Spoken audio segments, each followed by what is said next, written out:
There's a moment, most people miss it, when a stranger stops being a stranger. It doesn't happen with a handshake. It doesn't happen with a name. It happens sometime around the third cup of coffee, when the silence between two people stops feeling like distance and starts feeling like something else entirely. Like permission. Like the particular kind of quiet that only exists between people who have decided, without saying so, that they're safe with each other. I almost missed that moment with the old man. I was too busy pitying him. That's the part I'm not proud of, not the pity itself. Pity can be a doorway if you let it. It's what I was attaching the pity to that was the problem. I looked at those worn boots. I looked at the hat with the broken crease and the sweat-stained band. I looked at the way he ate, carefully, like a man who'd learned to make things last, and I built a whole story around him before he'd said a single word to me. The story I built was about a man who'd been used up and set aside. I was wrong about almost everything.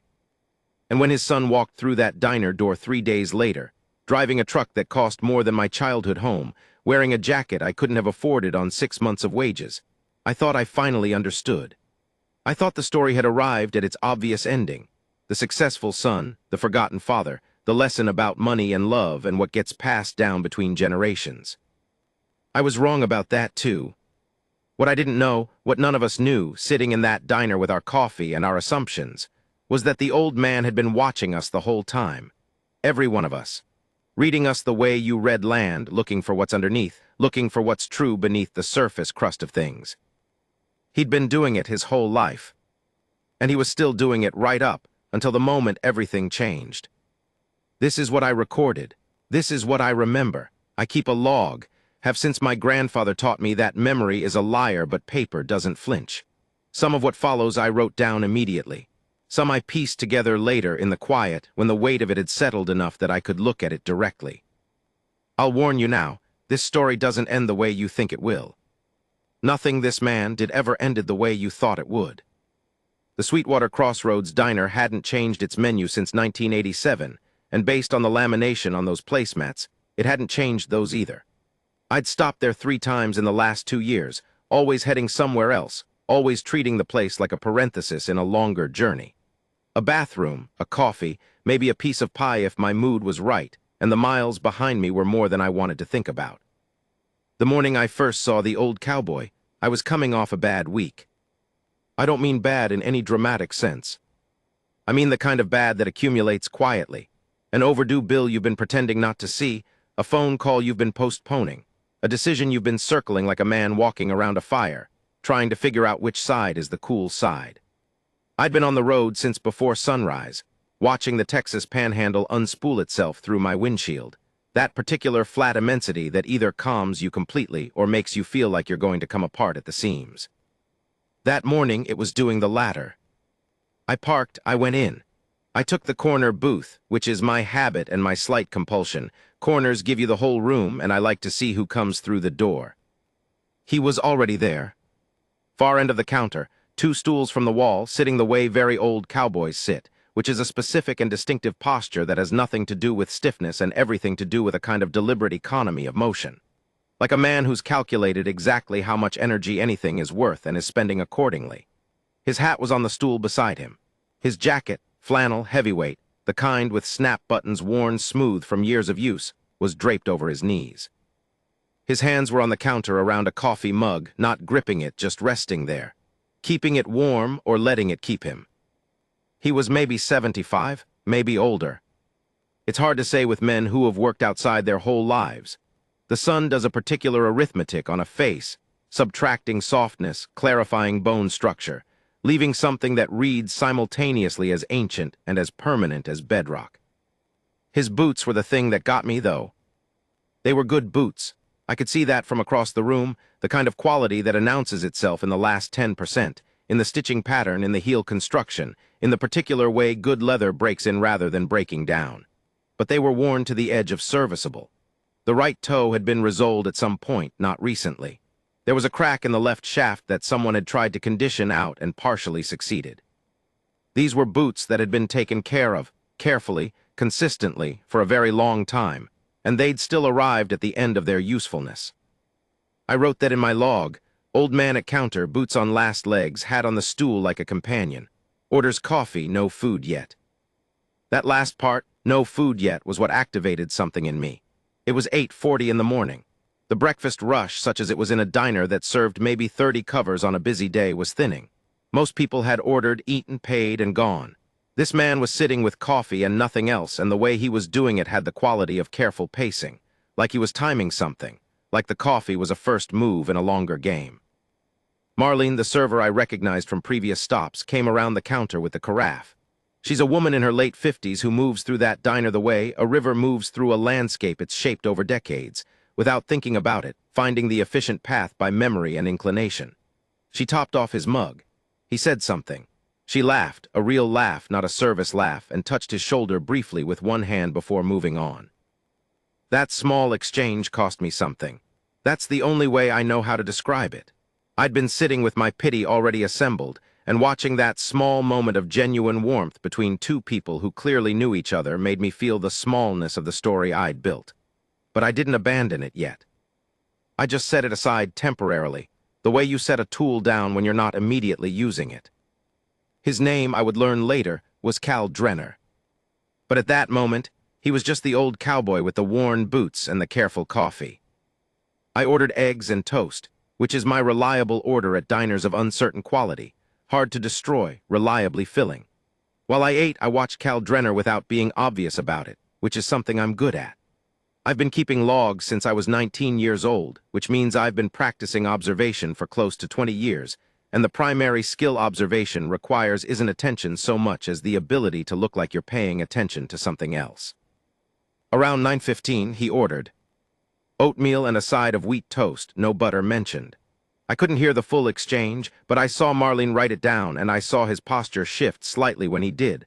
A small release, like someone who's been holding a decision and has finally made it. The oatmeal arrived. He ate it the way I'd noticed earlier, carefully, with the particular unhurried economy of a man who taught himself not to rush through things that needed to last. There was nothing pathetic about it. I want to be clear about that, because when I tell this story, I sometimes make the pity sound more justified than it was. It wasn't. I was projecting lack onto a man who showed no indication of experiencing lack. He ate like a man who preferred oatmeal.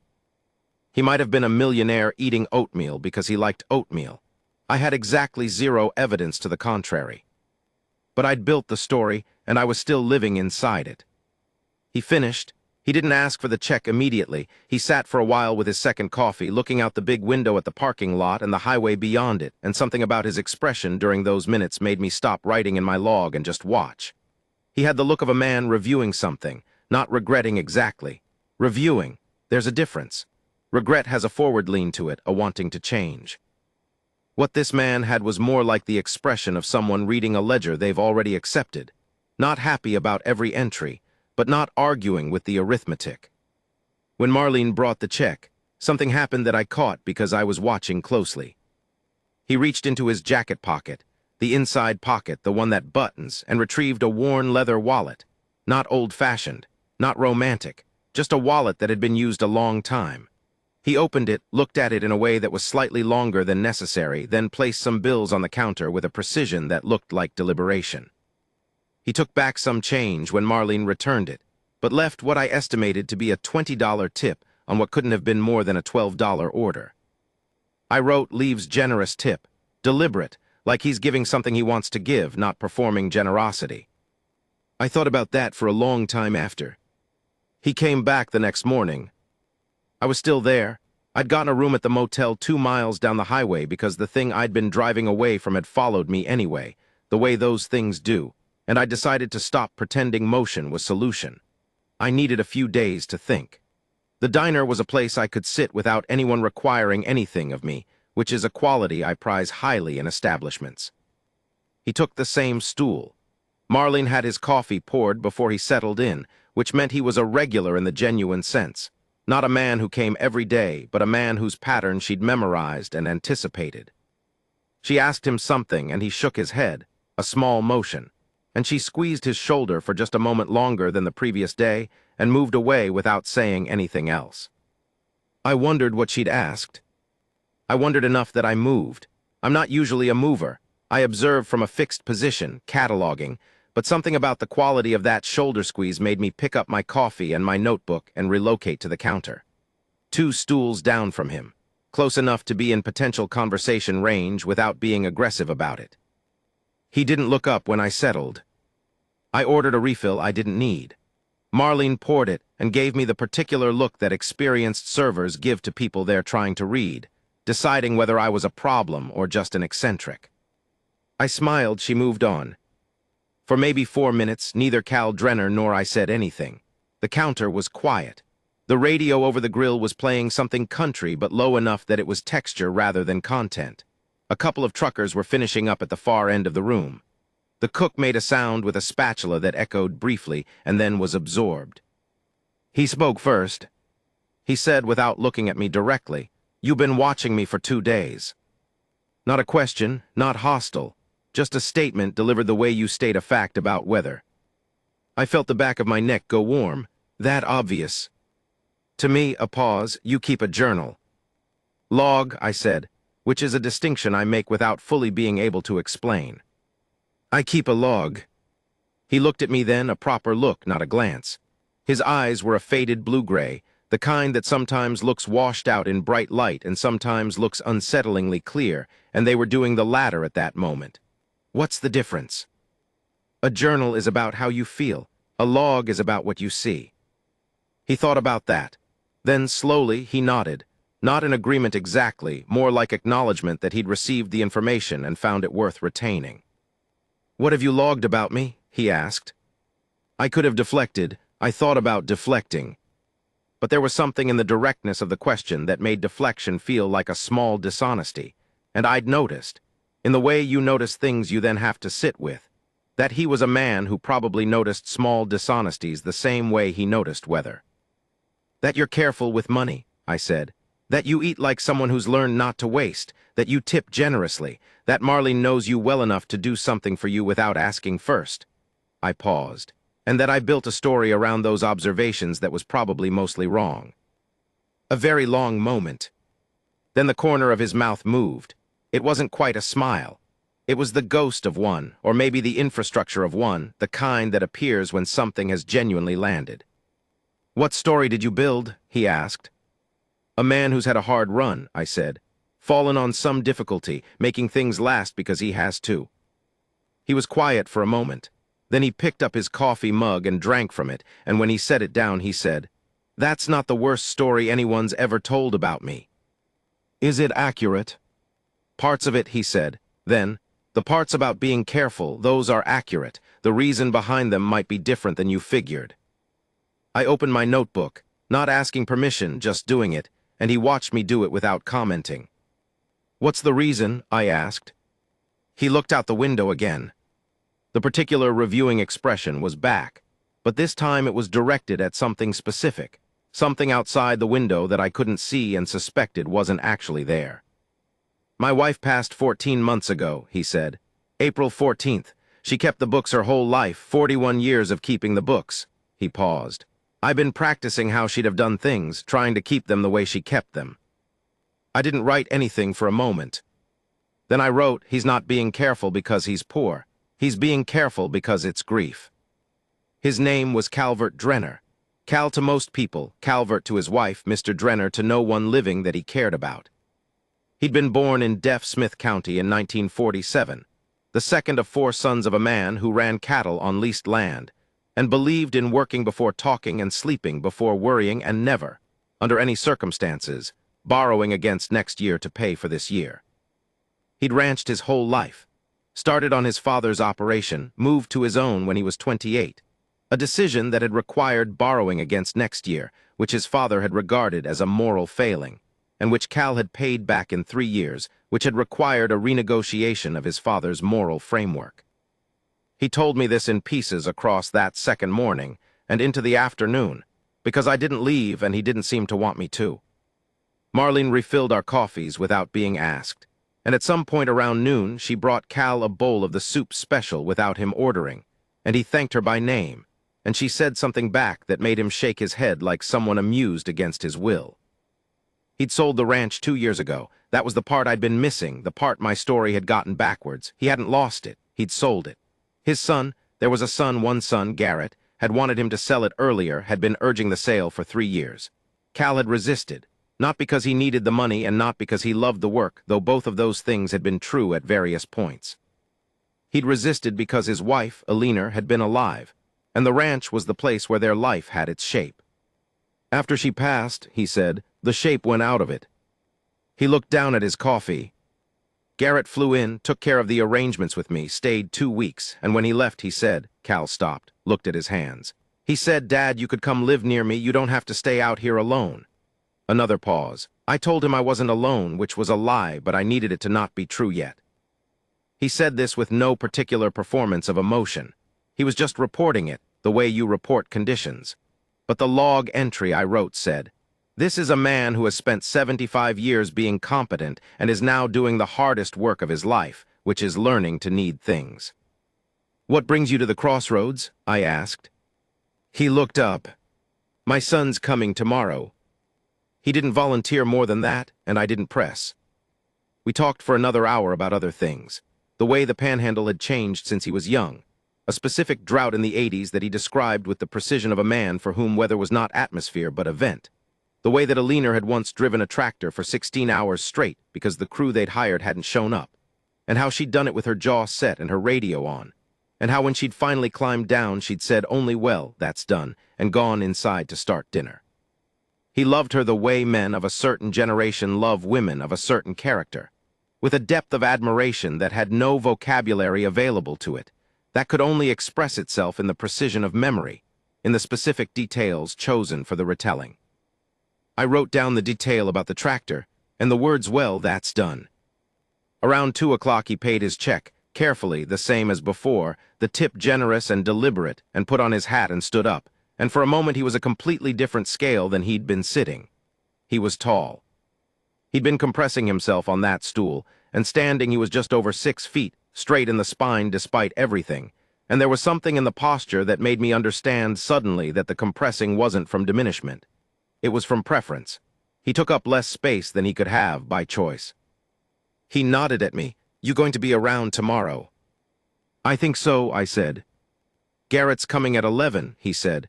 You can log that if you want. I watched him walk out. His gait was unhurried and covered ground efficiently, the walk of a man who'd spent decades moving between points on a landscape that didn't reward dawdling.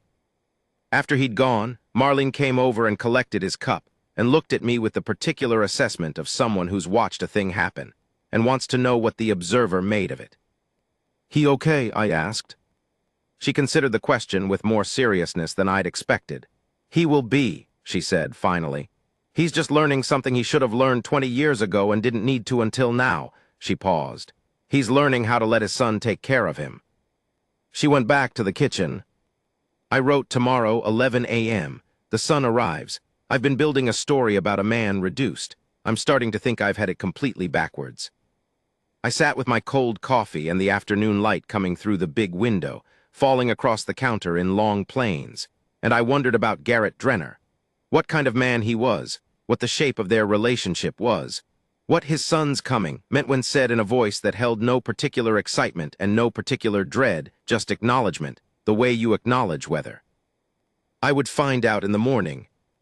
But that night in my motel room, I wrote a longer log entry than usual. It began, I came here to escape a decision and found a man who has made 10,000 decisions and is sitting with the weight of every one. I built a story about pity, and I'm not sure anymore who was supposed to be pitying whom. I was in the diner by 9:30. I'm being honest about the motivation. I was curious in the specific, hungry way that only happens when you've had a night to think about something, and the thinking has deepened the wanting to know rather than satisfying it. I'd lain in that motel room with its thin curtains and its highway noise and its smell of industrial cleaning product laid over something older and more permanent. And I'd gone over what Cal Drenner had told me, turning it the way you turn an object to find its weight distribution. He'd sold a ranch. His wife had died. His son was coming. He ate oatmeal carefully and tipped $20 on $12 checks. None of these things cohere into a single story without a through line, and I hadn't found the through line yet, so I went back. He was there before me. Same stool, same posture, same coffee, but something was different. It took me a moment to identify it, and when I did, I wrote it down immediately. He's wearing a different jacket, not the worn flannel. A canvas coat, heavier, dark tan, well-maintained. He dressed up. Not formally, not in any way that would announce itself to a casual observer. But I'd looked at the flannel jacket long enough to know what he wore when he was just being himself, and this was something else. This was considered. This was a man who'd made a decision about what he wanted to appear when his son arrived, and the decision was solid, competent, not requiring anything. I took the stool 2 down from him. Marlene appeared with the carafe before I'd finished settling. "Morning," she said, and the word was directed at both of us equally. "Morning," I said. Cal nodded. He was looking at the window again, not the reviewing expression from yesterday, something slightly more forward-leaning. Something that was working on tomorrow instead of reading yesterday's ledger. We didn't talk immediately, and that was fine. We'd established the previous day that silence between us was a usable space rather than an obligation to fill. I ordered eggs. He had his oatmeal. We ate in adjacent quiet, and around 10:15 he said, without preamble, "Garrett runs a company. Software and data, I don't entirely understand it.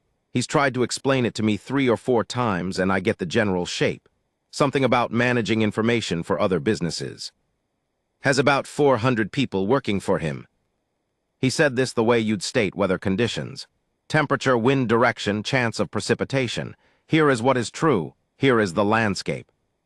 "How old is he?" I asked. 48, a pause.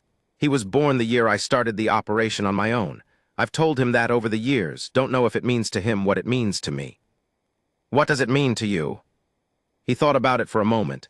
That I was building something when he came into it, that whatever he grew up in, it wasn't finished, it was being made. He watched me make it.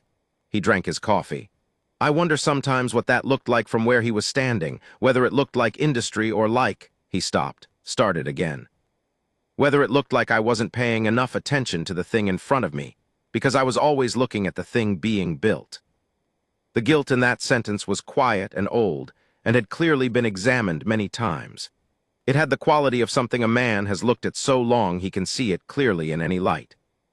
"Did you ask him?" I said. A very long pause. "Not directly," he said.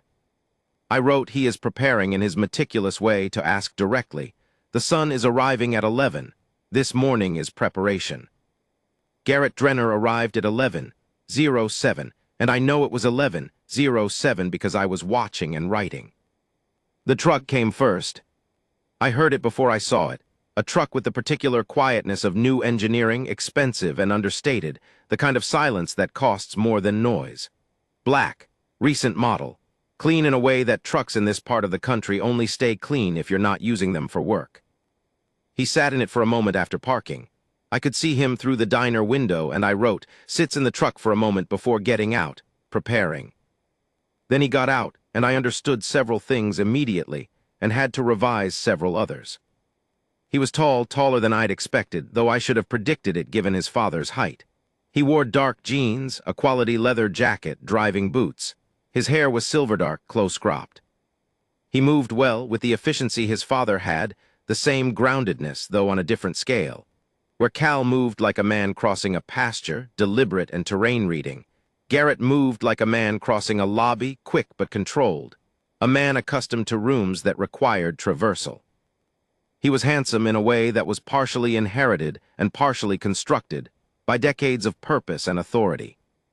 He pushed open the diner door and stood for a moment in the entrance, and his eyes found his father immediately.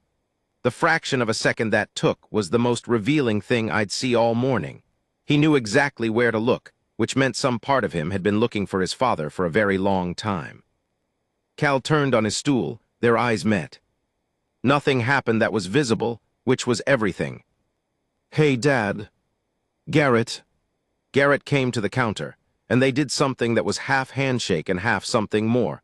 A grip of the hand that lasted a beat longer than professional, that had the pressure of 48 years in it. Garrett settled on the stool between his father and me. He ordered coffee from Marlene, who greeted him with the warmth of someone who's known a person at a remove, through stories about them told by someone else, through the shape of absence they leave in other people's conversations. "How was the drive from Amarillo?" Cal asked. "Good, no weather," a pause. "Flight was fine. You flew into Amarillo. Came in last night, stayed over. Wanted to be on the road by 7. He glanced briefly at the window at the flat country beyond it. Always forget how big it is out here. Never seems big to me, Cal said. I know. Something in Garrett's voice was careful, not tense, careful, the kind of careful that has been practiced. That was always the difference between us. Silence, not a bad silence, a recognized one. A silence both men had sat in before in various configurations over various years. Garrett turned and looked at me. The look was direct and unhurried. His father's look, the same faded blue-gray eyes, though in Garrett's face they had a different quality, sharpened by decades of reading rooms and reading people professionally, by the specific intelligence that builds 400-person companies in industries that didn't exist when you were born. Garrett Drenner, he said, extending his hand. I know, I said. Your father mentioned you'd be coming. I'm a traveler, passing through. I held up the notebook. He keeps a log, Cal said, not quite proudly, something adjacent to it. A log, Garrett looked at the notebook. Of what? What he sees, Cal said before I could answer. Garrett looked at his father then, and something in the look was startled, briefly, in the way that surprise is brief in men who have taught themselves to manage their expressions. Then it settled into something quieter, something that looked like recognition. He told you about the log when you met him, Garrett asked Cal. Second day, Cal said. Garrett was quiet for a moment, then he said almost to himself, That's fast. They talked for a while about practical things. The drive, the weather that had been predicted but hadn't arrived, a fence issue at the old property that the new owners had apparently called Garrett about, though why they'd called Garrett and not the realtor was unclear, and generated a brief shared irritation that seemed to bring them fractionally closer. I wrote notes. I tried to be unobtrusive about it, but Garrett had clocked the notebook, and occasionally I'd look up and find his eyes on it for a moment before he'd redirect. Around noon, Marlene brought menus, and they went through the ritual of the lunch menu with the careful attention of men who are using the menu as a transitional object while they orient to each other. Garrett ordered a club sandwich. Cal ordered soup. When the food came, something shifted. The practical scaffolding, the fence call, the flight, the drive, had been erected and now stood, and both men seemed to recognize that it had done its work and could be set aside. Garrett ate his sandwich with methodical attention, and Cal ate his soup the way he always ate, carefully, making it last.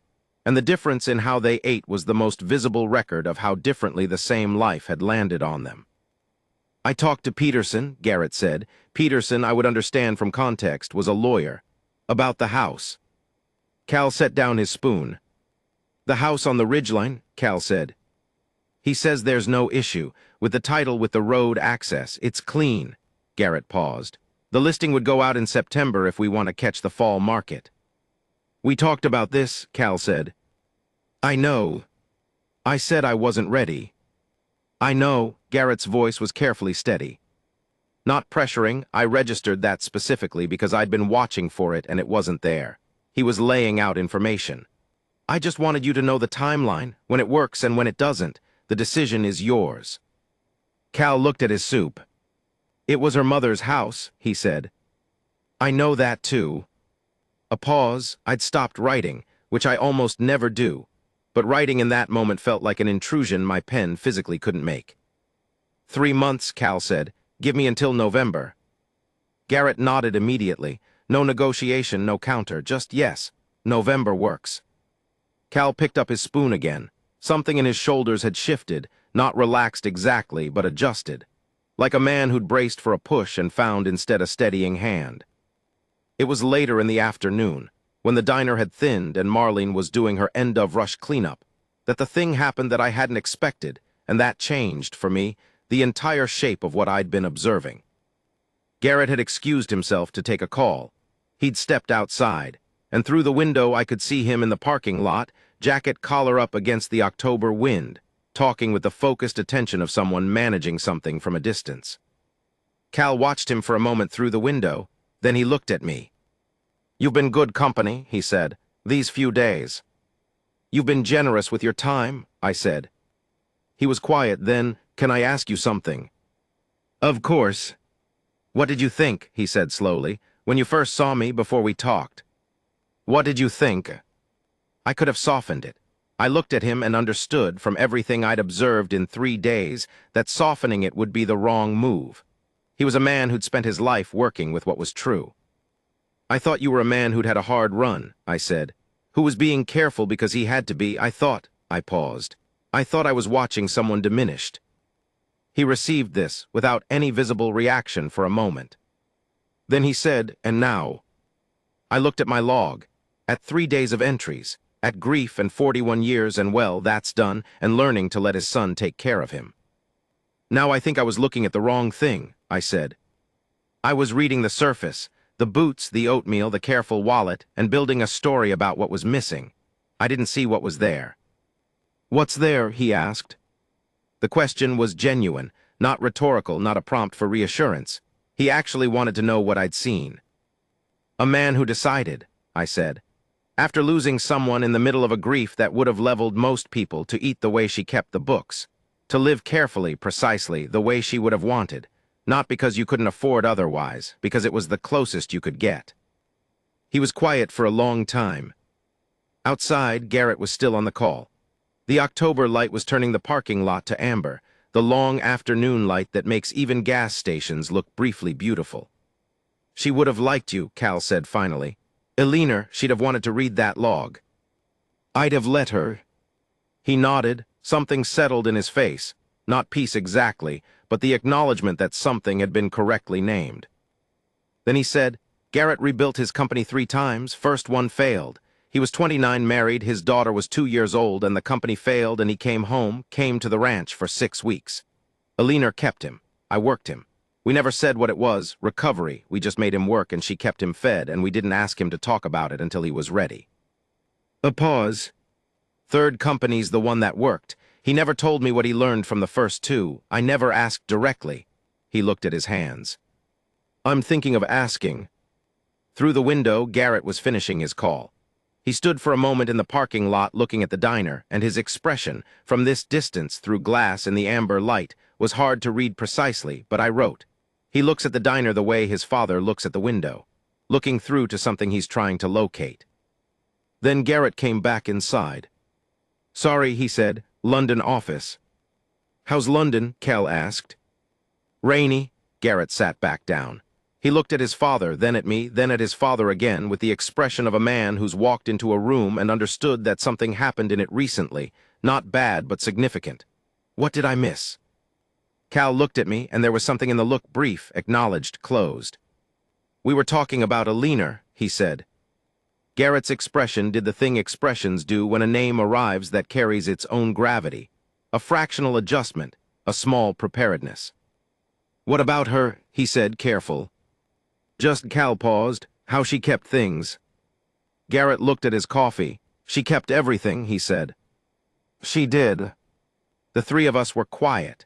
Marlene brought fresh coffee without being asked, because she'd been listening the way good servers listen, not intrusively, but with the particular attentiveness of someone who loves the people in her room. I wrote he is about to ask the question, the one he said he'd never asked directly. I can feel it. But he didn't, not yet.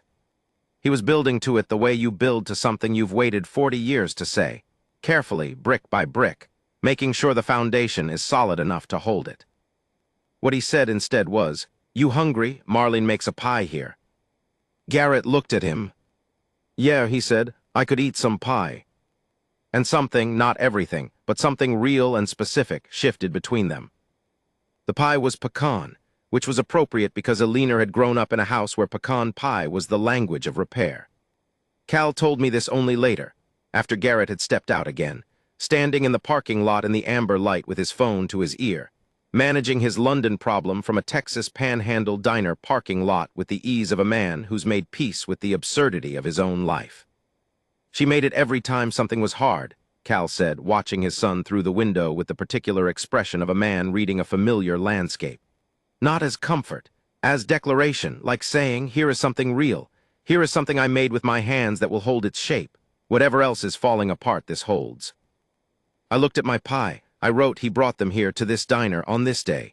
Ordered pie. He's making Eleanor's argument. I didn't say this to him. Some things you write down and don't say. The conversation after Garrett came back in from his second call had a different texture from the morning. The transitional scaffolding was down. The practical business of fence lines and lawyers and November timelines had been erected and would hold for now. And what remained was the less structured territory that neither of them navigated as easily. They talked about Garrett's daughter, Myra, who was 20 at a university in Colorado, studying something in environmental science that Garrett described with the mixture of pride and bewilderment that good fathers have about children who have surpassed them in ways they can't fully track. "She wants to come see you," Garrett said. "She called me last week, said she'd been thinking about coming out here." "Here specifically," Cal said. "She said," Garrett paused, something in his expression that I'd classify as careful, the same carefulness I'd been cataloging all day. "She said she wanted to see where you were, not where you live, where you were." Cal turned his coffee mug slowly. "Smart girl," he said. "She gets that from a leaner." Garrett said it without hesitation, with the specific lack of competition of a man who settled that question long ago. "Same way she understands things sideways, goes at them from the angle nobody expects." "I'd like to see her," Cal said.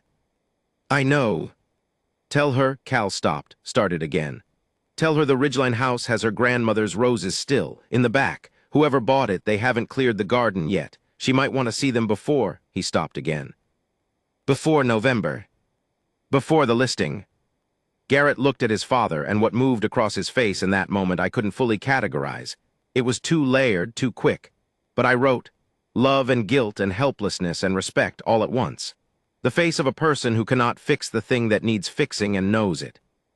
"I'll tell her," he said. Around 3 o'clock, the diner had gone to its afternoon quiet, the space between the lunch and the early dinner, when the room breathes and the light comes in at an angle that softens everything slightly. Marlene had 2 tables at the far end, both of them lone patrons with coffee and phones. Cal and Garrett and I were the only people at the counter.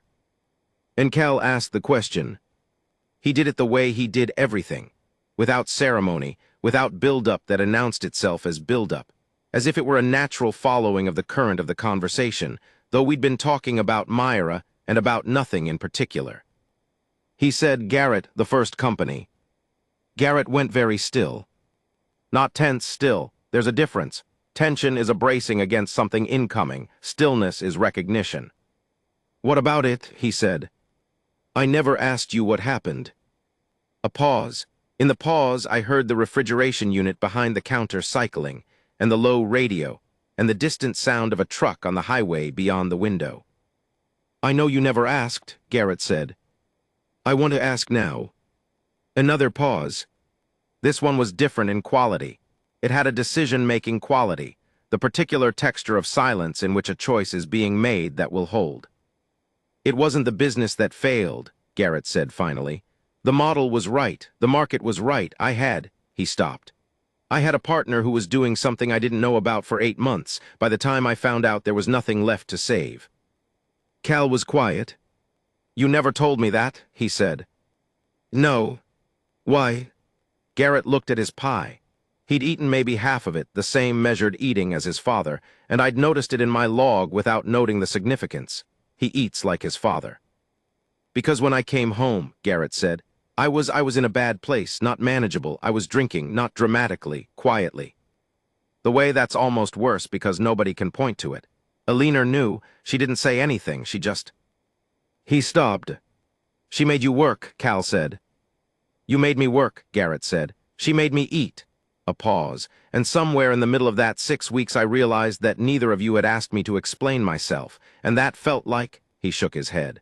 I couldn't figure out if it was grace or if you both just didn't want to know. Cal was quiet for a long time. "I wanted to know," he said. "I figured that out later," Garrett looked at him. "I figured out a lot of things later." "What did you figure out?" Garrett turned his coffee mug in his hands, the same gesture his father used, I realized. The exact same motion. "I wrote it down, the way you write down something you're afraid of forgetting. Something that carries its full weight only if you have the whole context.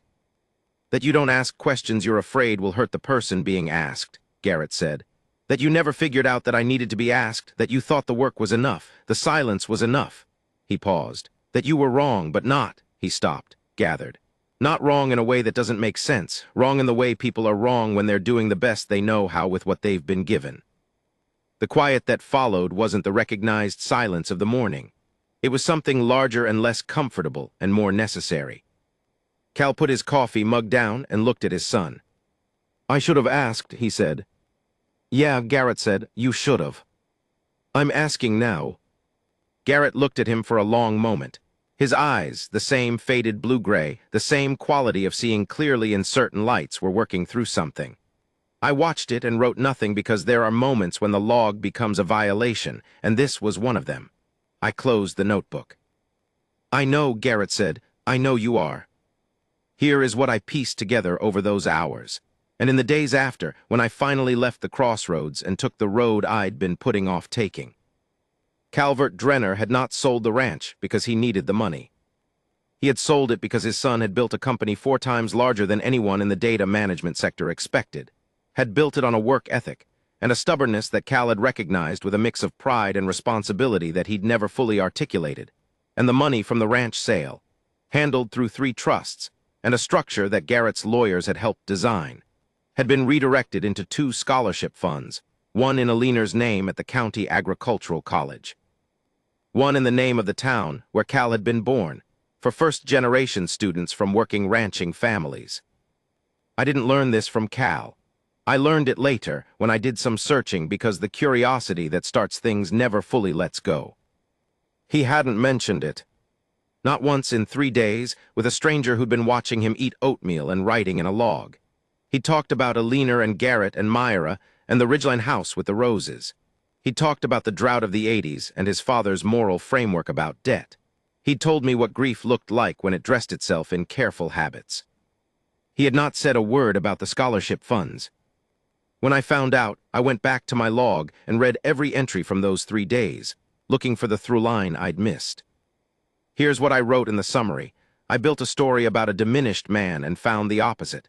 I built a story about a man who needed pity and found one who was, in his specific and unannounced way, still building something, still working. The way his wife kept books, the way his father worked before talking, the boots were on their last legs, the man inside them was not. The afternoon was going toward 4 when Garrett checked his watch, not impatiently, just registering, and said he'd need to start back to Amarillo by 5 if he was going to make the flight. "You could stay," Cal said. "I know," a pause. "I'll come back next month before the November decision." Cal nodded, then, "Bring Myra." Garrett looked at him with the expression of a man who has received something he asked for without knowing he was asking. "Okay," he said, "yeah.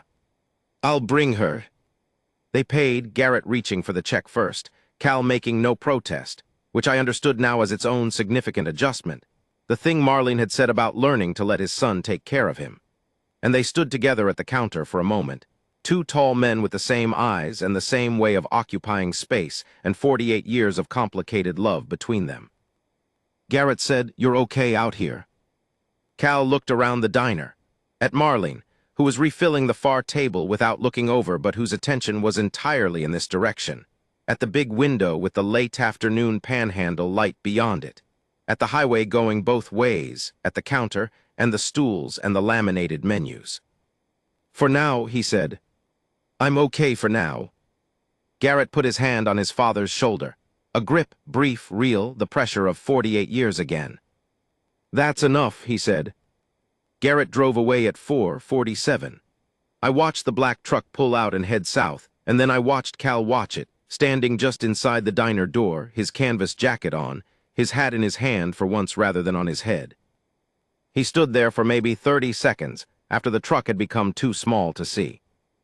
Then he turned and came back to the counter and sat on his stool. Marlene came over with the carafe without being asked. "How'd it go?" she said. He thought about it the way he thought about things, taking the question seriously, giving it its due weight. "Good," he said. "It went good." She poured. She patted his hand briefly once. She went away. I was still there. He looked at me with the slight surprise of a man who has moved through an experience of great interior weight and is only now remembering his coordinates. "You're still here," he said. "I'm still here." He was quiet for a moment. Then, "What are you going to do with the log?" "Keep it," I said, "the way you kept the books." The corner of his mouth moved, the ghost smile or the infrastructure of one. "Eleanor would have liked that," he said. We sat for a while in the quiet that had replaced something heavier, the afternoon going toward evening, the light shifting across the counter in its long October plains.